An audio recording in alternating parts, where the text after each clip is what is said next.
Excellencies, dear friends, ladies and gentlemen, it's quite an honor to be here again. I think it's less than mentioning to thank the organizer for such a gathering, because this is just not a gathering, this is the discussion, practical discussion on the future of Afghanistan.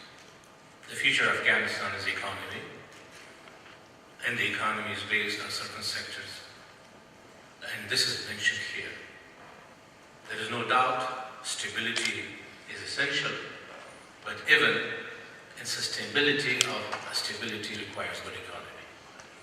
I know this much. Thank you. Just before going to actual issue, let me mention one small point. In 1975, I was working with a consultant firm, Darul Handasa, which is based in Beirut. Today is one of the big consulting firms. Me and my two colleagues were working on a master plan for Ras Al Khaimah, but we are mostly based in Dubai at that time. Compared to today, Dubai was a village. Only Daira was, even it's not today's Daira, was considered to be Dubai.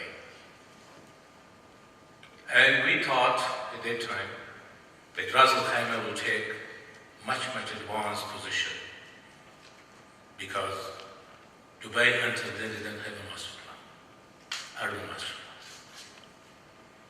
But we were wrong. The reason is because Dubai opened the door to invite the investors, the technicians, the technical experts, and vice versa. Ras Al Khaimah could not do that. This is the challenge for Afghanistan too. I believe for the past 10 years, despite the many efforts by the Afghan government, we were still not successful to open the door wide enough. And not to mention the issue of corruption. If the existing and future Afghan governments does not take these two challenges serious, fighting exactly, practically the corruption, and keeping open the door wide enough for the investment and for the technical expertise, I don't think our vision will be realized, which I think most of Afghans agree with it. I think I should call on all those Afghans to join a hand and push this big idea for the benefit of our country, our region, and eventually the whole world.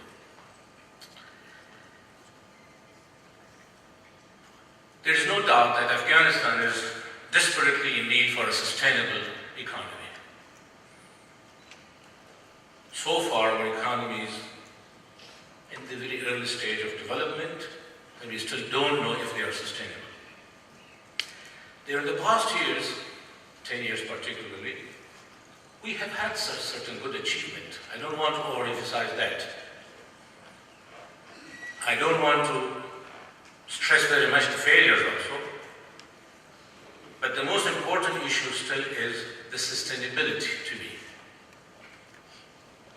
Just to mention this, some of the friends here, in February 2002,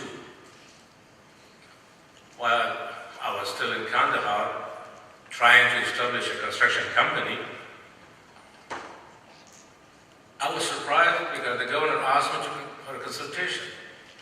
The then American forces that just arrived in Kandahar airport and were trying to build some barracks, very elementary ones, had a problem.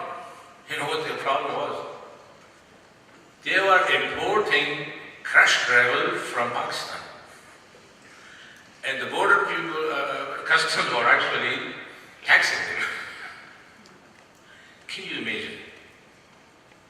A country with so many mountains were importing crushed gravel from 250 kilometers away to city. This is where we started. If if you look at the start, we have traveled a long distance. But if you look at the needs, we still need a lot, thousands more kilometers. Anyway,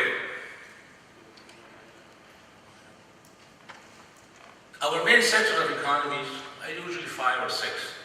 Agriculture, mining, industry, commerce and services, and of course construction. But during the past 10 years, the sector which has grown very much is actually construction, despite the fact that it's still far behind the needs and the requirements. All these improvement and development is due to intense work by some of these engineers, architects, Afghan and non-Afghan, and companies who took high risks to go into projects in very difficult conditions. But still, we have certain major challenges. Now, to mention other sectors, I'm discussing here only the construction part of it.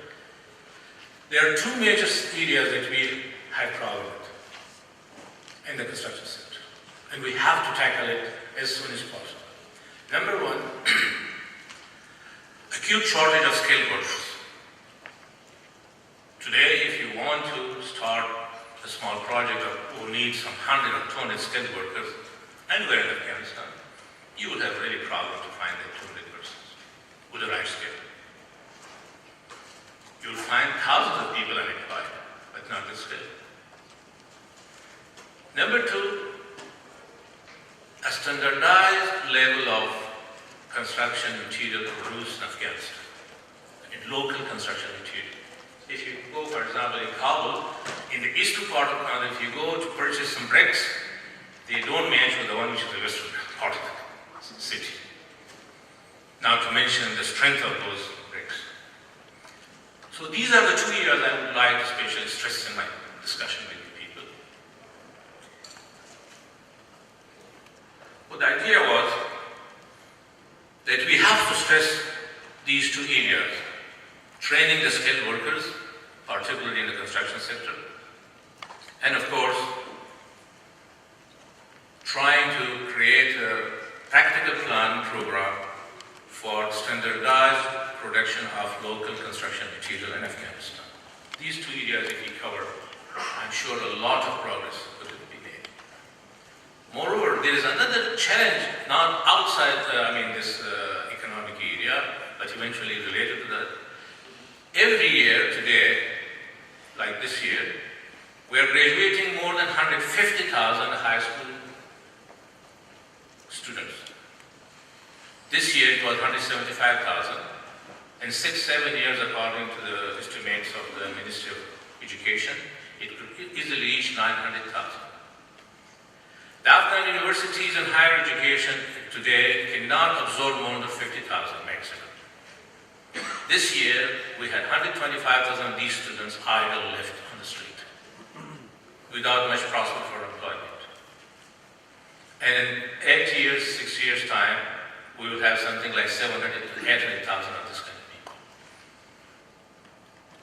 There is no doubt graduating so many students in achievement, but we are creating an army of instability in Afghanistan if we don't think about their future prospect of employment.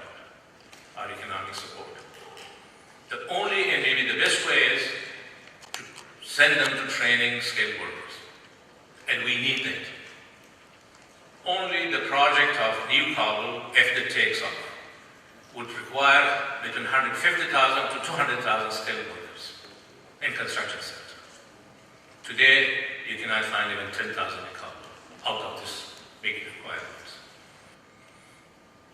The progress of construction during my past 40 years that I've experienced with it is going all the way much higher and higher.